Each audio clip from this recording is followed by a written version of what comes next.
नमस्कार दोस्तों, जय श्री कृष्णा, राधे राधे। आज मैं आप सबको एक बहुत ही सुंदर सी तुरंता माता की कथा सुनाने जा रही हूँ। आशा करती हूँ यह कथा आप सभी को ज़रूर पसंद आएगी। मैं अक्सर सोचती हूँ कि वीडियो के माध्यम से अगर मैं आप सभी को कथा सुनाऊंगी तो ज़्यादा अच्छा रहेगा। अन्यथा मैं कथा वैसे भी सुनाती हूँ कहानी, और डेली मैं अपने ब्लॉग शेयर करती हूँ। तो आज की कथा एक सास बहू की है जिनका बेटा परदेश चला गया था। तो बहू किस तरह से सासू माँ को प्रताड़ित करती थी। देखिए, मैं अवधी भाषा में कथा कहती हूँ तो हमारे बस यूपी के लोगों को समझ में आता है। अगर मैं शुद्ध हिंदी में बोलती हूँ तो बाहर के लोगों को भी कथा समझ में आती है। इसलिए मैं आज कथा को जो है शुद्ध हिंदी में कहूँगी, और बहुत ही अच्छी कथा है। आशा करती हूँ आप लोग तुरंता माता की इस कथा को पूरा सुनेंगे। कथा कैसी लगती है कमेंट करके ज़रूर बताइएगा। दोस्तों, एक नगर था, एक पंडित और पंडिताइन जी रहते थे। उनको एक बेटा और एक बहू भी थे। तो कुछ दिन ऐसे तैसे बीत रहा था।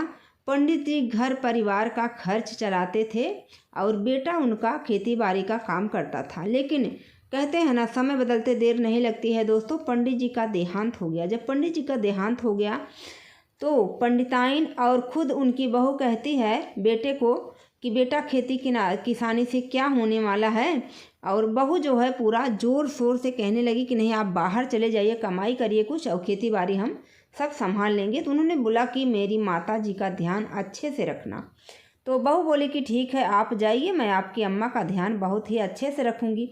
जब बेटा परदेश चला जाता है, कुछ दिन तो महीने 15 दिन ऐसे तैसे बीत जाते हैं दोस्तों। उसके बाद बहू क्या काम करती है, सास को घर से निकाल देती है।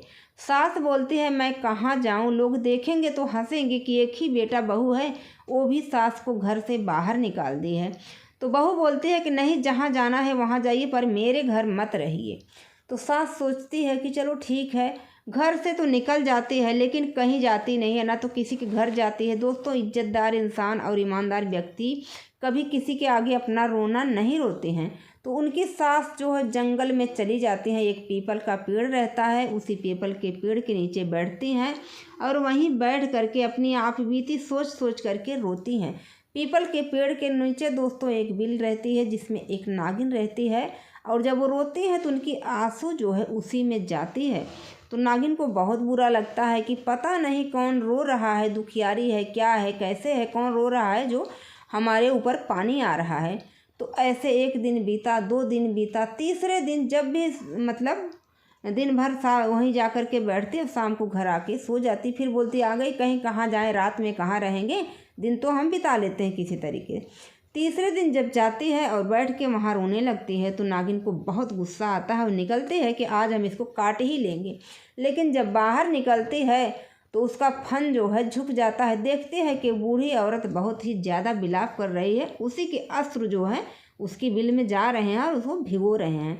तो वो सिर झुका कर के पूछती है कि मैया, आप यहाँ पर क्यों बैठी हैं, क्या कारण है कि आप यहाँ पर बैठी हैं।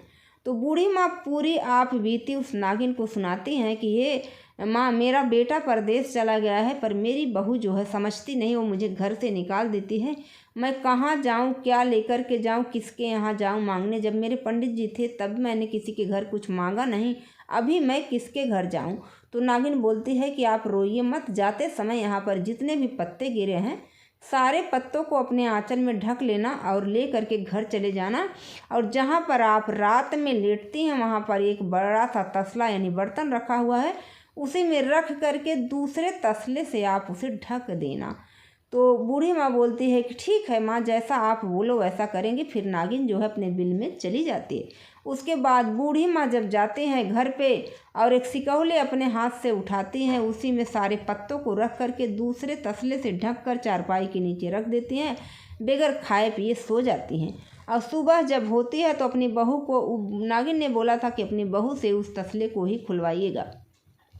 तो बहू को बुलाती हैं कि बहू जरा इस तसले को, ये जो मेरे चारपाई के नीचे पड़ा है, इसे उठाइए। तो बहू आती है, बोलती है क्या अशोपत लेके आई हो जो उठाने के लिए बोल रही हो, क्या रखा है उसमें। तो सासू बोलती हैं कि नहीं, मैं तो अभी उठ रही हूँ, नहाऊंगी धोऊंगी फिर चली जाऊंगी घर के बाहर, इसको आप उठा लीजिए। बहू उठाती है, देखती है तो पूरा सिकहुला सोने चांदी या सर्फी से एकदम भरा पड़ा है।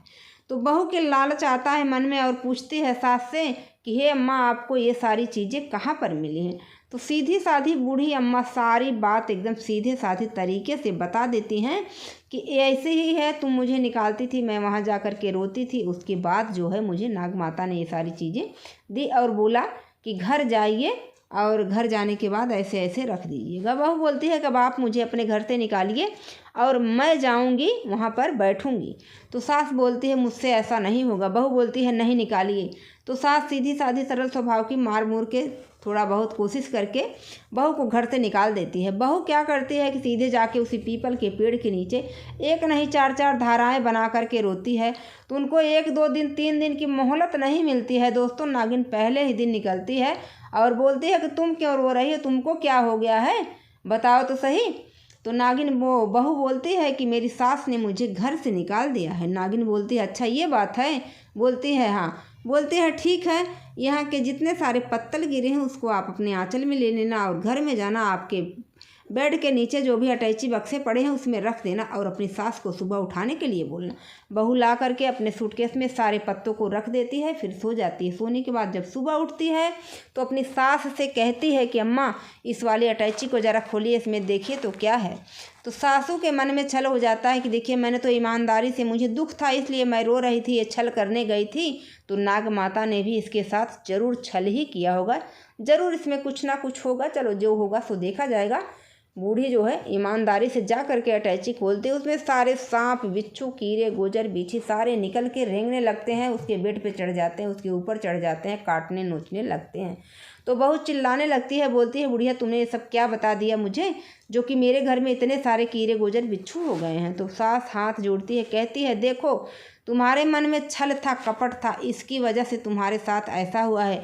और तुम मुझे सचमुच अपने घर से निकालती थी, मेरे आंसू जो थे वो दिल से थे, मुझे दिल में दर्द होता था, मुझे कष्ट होता था कि मेरा एक ही बेटा है, बहू मुझे घर से निकाल देती है। इस वजह से नाग माता ने मुझे सच में सब कुछ दिया था और तुमने गलत किया, इसके लिए तुम्हारे साथ गलत हो रहा है।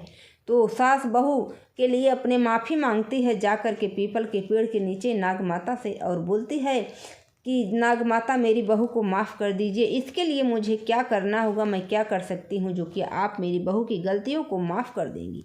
नाग माता बोलती हैं कि आप अपनी बहू को समझाइए कि माता पिता का आदर करना चाहिए, अपने घर में जाना, मैं नाग माता नहीं हूँ, मैं हूँ तुरंता माता और मैं जो है यहीं पर अब वास करती हूँ सिर्फ नाग माता के रूप में।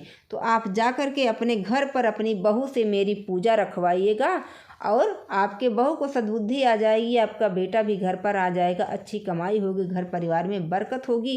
क्योंकि आपको जो दुख मिला है वो सही सही मिला है, आपने अपने दुख का यहाँ पर मेरे सामने सही सही किया है, दिखावा नहीं किया। इसके लिए मैं सब कुछ आपको बता रही हूँ, आप अपने घर जाइए। सासू माँ घर आती हैं, अपनी बहू को सारी बात बताती हैं, बहुरिया सारी चीज़ों का इंतजाम करवाती है और गांव की समस्त सुहागिनों को बुलवा करके तुरंता माता का पूजा पाठ करवाती है। उसके बाद उसके पतिदेव घर आ जाते हैं, उनकी भी कमाई में अच्छी रोजी रोटी चलती है, बरकत होती है, सास बहू अच्छे से रहने लगती हैं। दोस्तों अगर किसी के डर से ही इंसान की बुद्धि आ जाए तो बहुत अच्छी बात है, अन्यथा तो इंसान को डर क्या, कुछ भी कर डालो, बुद्धि नहीं सद्बुद्धि आती है, कुछ भी नहीं होता है। और अगर आप ईमानदारी से तो भगवान भी आपके साथ हैं। अगर आप बेईमानी छल कपट से कुछ भी हासिल करना चाहते हो, छल कपट से हम किसी का प्रेम नहीं हासिल कर सकते हैं दोस्तों। धन दौलत की बात ही दूर है, ना तो छल कपट से इंसान मिलता है, ना भगवान मिलता है, ना धन दौलत मिलती है। छल कपट से उसी छल कपट में इंसान फंस करके मर जाता है, उसका सब कुछ सर्वनाश हो जाता है। इसलिए कोशिश यही करनी चाहिए हमें कि झूठ नहीं बोलना चाहिए, छल कपट नहीं करना चाहिए, अपने से बड़ों का आदर करना चाहिए, जो भी भगवान ने दिया है उसमें हमें संतुष्ट रहना चाहिए और दूसरों को भी वही शिक्षा देनी चाहिए। कभी भी अच्छी शिक्षा अगर नहीं हो सकती है तो किसी को भी बुरा ना तो रास्ता बताएं, ना तो बुरी शिक्षा दें, चाहे वो बेटा हो, बेटी हो या आस पड़ोस के लोग हों। गलत रास्ता कभी नहीं बताना चाहिए, किसी के घर में चाय चुगली नहीं करनी चाहिए, किसी के परिवार को नहीं बिगाड़ना चाहिए, इसका बहुत ही पाप नहीं महाअपराध लगता है। तो चलिए कथा पसंद आए तो चैनल को सब्सक्राइब, वीडियो को